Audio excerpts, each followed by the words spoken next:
दोस्तों, एक लड़का पढ़ लिख करके डीएम बन जाता है। उसकी माँ दूसरे के घर पर बर्तन झाड़ू पोंछा करने के बाद बच्चे को डीएम बना देती है।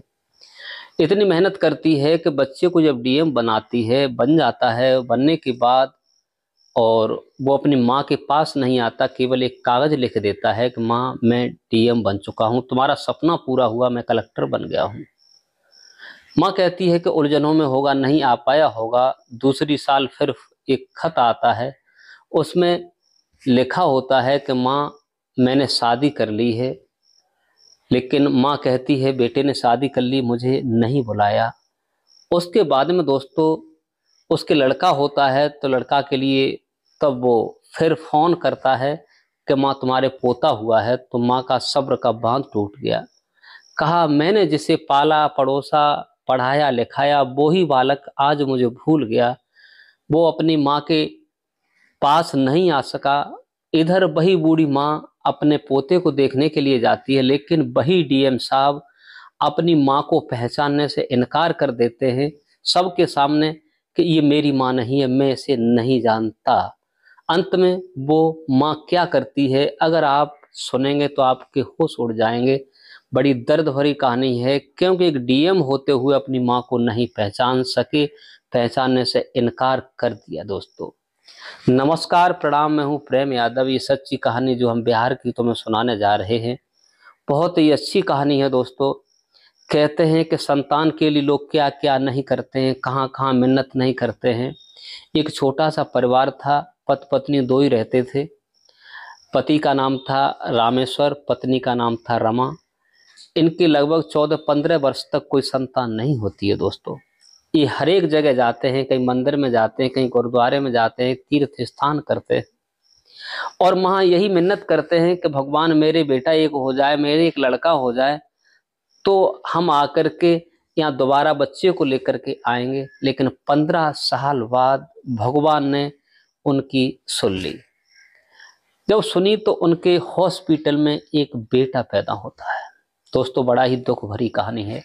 अगर हमारे चैनल पर नए हैं तो चैनल को सब्सक्राइब करें, वीडियो को लाइक करें, कहानी पूरी अंत तक सुनें। ये कहानी आपको कुछ न कुछ सिखा कर जाएगी। दोस्तों इधर जब लड़का पैदा हुआ, लड़का बहुत सुंदर है, लेकिन जो दाई होती है, जो डॉक्टरनी होती है, बच्चे को लेकर आती है, उसकी माँ से कहती है, लड़का बहुत सुंदर है तुम्हारा, लेकिन एक कमी है। माँ पूछती है, मेरे बेटे को क्या कमी है, क्या है, बताइएगा मुझे।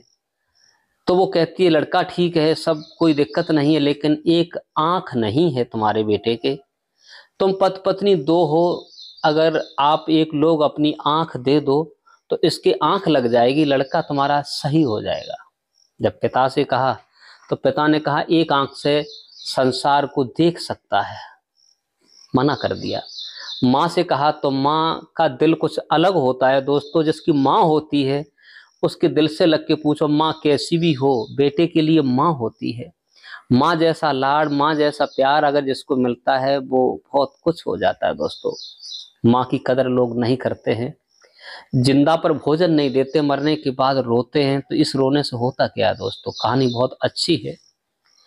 अब बूढ़ी माँ कहती है कि मैं बुढ़ापा काट लूंगी, मेरी एक आंख इसके लगा दो, मेरा बच्चा ठीक हो जाएगा। तो डॉक्टर तैयार हो जाते हैं, उसकी एक आंख निकालते हैं और उस बच्चे को आंख लगा देते हैं। दोस्तों कहीं से भी दान में करवा देते हैं, उसी के साथ की दूसरी आंख लग जाती है, बच्चे को दोनों आंखें हो जाती हैं। दोस्तों उसके बाद अपने बच्चे को माँ बड़े लाड द्वार प्यार से रखती है। लेकिन 1 साल के बाद भगवान ने ऐसा किया कि उसका पति था, वो अकस्मात बीमारी के कारण उनकी मृत्यु हो जाती है, पति खत्म हो जाता है। लड़का 5 वर्ष का हुआ तो माँ का ये सपना था, जैसे भी अपने गुजर कर रही थी, मेहनत मजदूरी करके विचार किया कि सबसे अच्छे स्कूल में इसे पढ़ाऊंगी, जो सबसे अच्छा इस समय स्कूल एक इंग्लिश मीडियम स्कूल है, उसमें लेकर जाऊंगी, इस बच्चे को पढ़ाऊंगी। मेरा सपना है कि बच्चे को कलेक्टर बनाऊं, डीएम बनाऊं, ये मेरा बच्चा बहुत अच्छा है। तो जिसमें बड़े बड़े पैसे वाले लोग बच्चे पढ़ते थे लोगों के, उसी स्कूल में लेकर अपने बेटे को पहुंच जाती है और हाथ जोड़ करके मास्टर साहब से कहती है, मैं अपने बच्चे को आपके स्कूल में पढ़ाना चाहती हूँ। तो मास्टर साहब कहते हैं कि यहाँ तो बड़े बड़े उद्योगपति के बच्चे पढ़ते हैं, तुम पढ़ा लोगे, हमारे यहाँ 5,000 रुपये महीने का खर्चा है। लेकिन वो कहती है कि मैं वैसे 4 घर में काम करती हूँ, फिर मैं 10 घर में काम करने लगूंगी, मेरे बेटे को पढ़ा लो, मेरे बेटे का एडमिशन कर लो। दोस्तों, वो प्रिंसिपल होता है, उसके बच्चे का एडमिशन कर लेता है। एडमिशन करने के बाद उसे पढ़ाता है, लिखाता है। माँ वैसे 4 घर में काम करती थी, फिर 10 में करने लगी, 5,000 रुपये महीना उसे देती रहती है।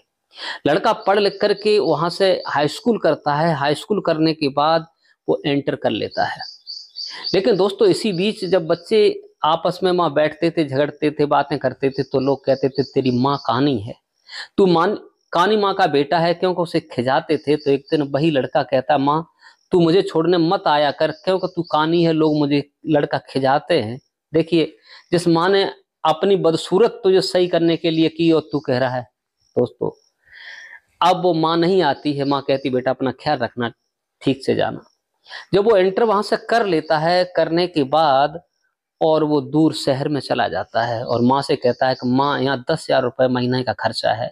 माँ कहती वैसे 15 घर में काम करती हूँ, तो मैं 20-25 घर में काम करूंगी, झाड़ू पोंछा करूंगी, लेकिन मैं तुझे कलेक्टर बनना देखना चाहती हूँ। माँ का बहुत बड़ा सपना था। दोस्तों, काम करती है, हर महीने 10,000 रुपये लिफाफे में बंद करती है, बेटे के लिए मनी ऑर्डर कर देती है, बच्चे को भेजती रहती है। बच्चा समय आने पर पढ़ लिख करके होशियार हो जाता है। दोस्तों, माँ की ममता कुछ अलग होती है। कहते हैं कि माँ जैसा दुनिया में कोई है नहीं। माँ अगर जिसकी है वो बहुत बड़ा भाग्यशाली होता है। दोस्तों, पढ़ लिख करके जब होशियार हुआ तो बेटा कलेक्टर बन गया। बेटा जब कलेक्टर बन जाता है, कलेक्टर बनने के बाद माँ को एक चिट्ठी लिखता है और कहता है माँ तेरा सपना पूरा हो गया, मैं कलेक्टर बन गया। तो माँ का खुशी का ठिकाना नहीं रहा। विचार किया मोहल्ले में सुबह बताऊंगी मेरा बेटा कलेक्टर बन गया, गांव में जाकर के सबको सुनाया कि मेरा बेटा कलेक्टर बन गया, मेरा बेटा कलेक्टर बन गया। लेकिन सब लोग उसकी मजाक उड़ाते हैं। आखिरकार ये बर्तन झाड़ू पोंछा करने वाली और एक आंख की कानी और कह रही है इसका बेटा कलेक्टर बन गया। लेकिन किसी ने विश्वास नहीं किया दोस्तों, क्योंकि गरीब का कोई विश्वास नहीं करता है।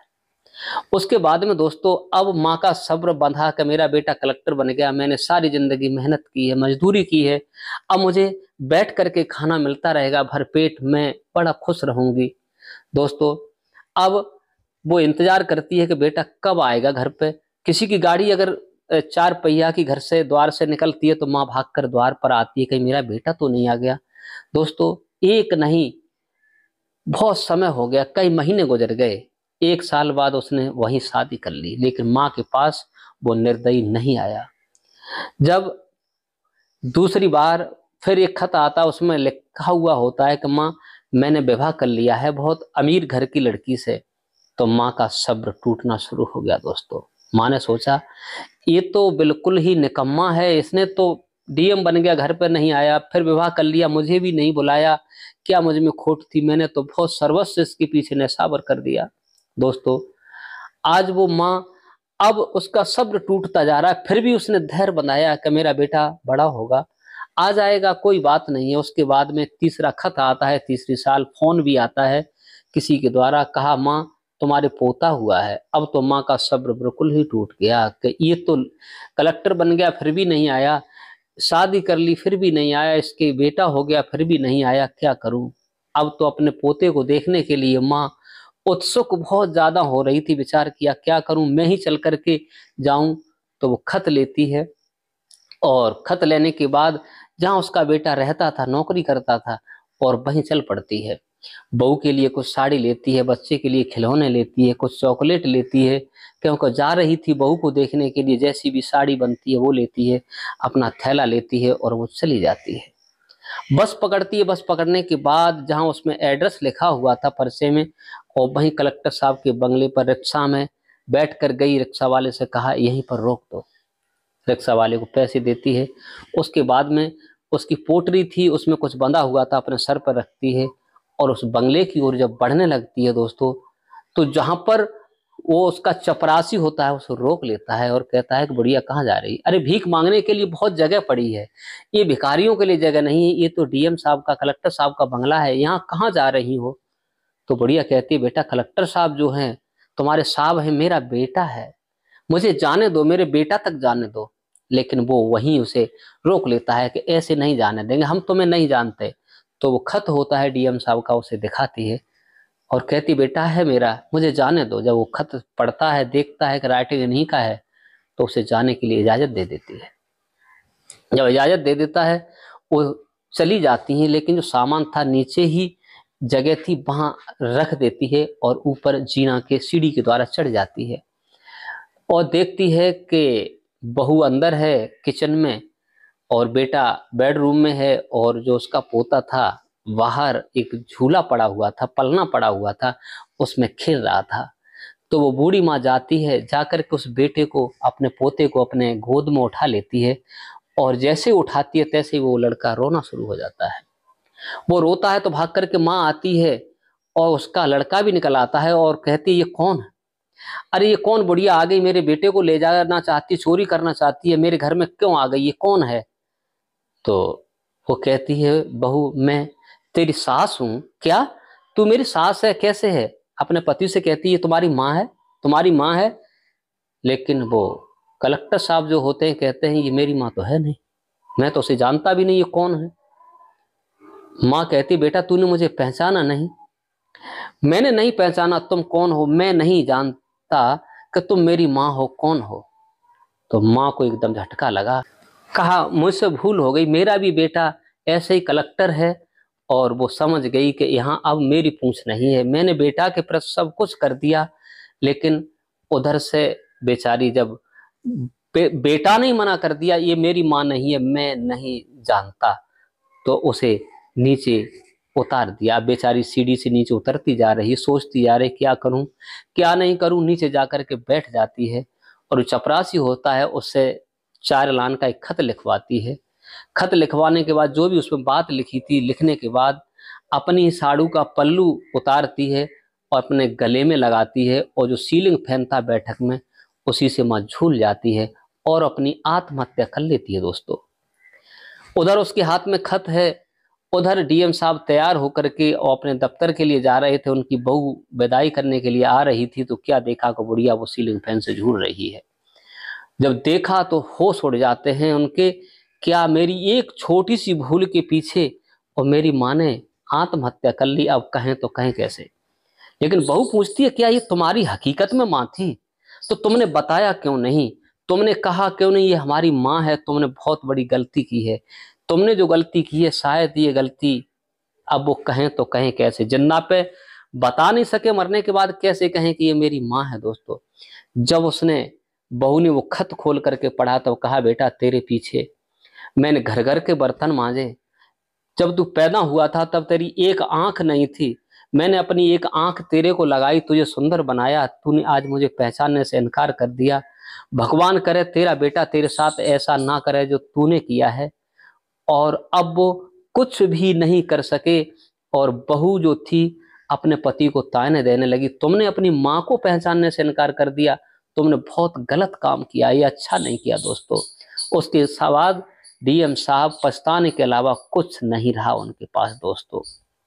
कहते हैं कि बेटा कैसा भी हो लेकिन माँ तो माँ होती है, माँ का दिल जिसने दुखाया है उसने कभी चैन नहीं पाया है दोस्तों। हमारी कहानी कैसी लगी कमेंट करके अवश्य बताइए, क्योंकि अगर जिसकी माँ है, जिन लोगों की माँ है वो बहुत बड़े दिल वाले होते हैं दोस्तों। माँ को पिता को कभी भी दुख मन देना, क्योंकि माँ और बाप ने हमें पालकर बड़ा किया है, सयाना किया है। माँ की जो भी डांट फटकार है बच्चे के लिए आगे बढ़ाने के लिए होती है दोस्तों। तो कमेंट करके अवश्य बताइए कहानी कैसी लगी। इस कहानी को सुनाकर किसी को परेशान करना नहीं है, किसी का दिल दुखाना नहीं है, केवल आप लोगों को जागरूक और सचेत करने का मेरा उद्देश्य है, ताकि आप भी सचेत रहें, आपके बच्चे भी सचेत रहें। क्योंकि अपने बुजुर्गों की सेवा की है तो तुम्हारे बच्चे आपकी सेवा करेंगे, अगर आपने अपने बच्चों की सेवा नहीं की तो बच्चे तुम्हारी नहीं करेंगे।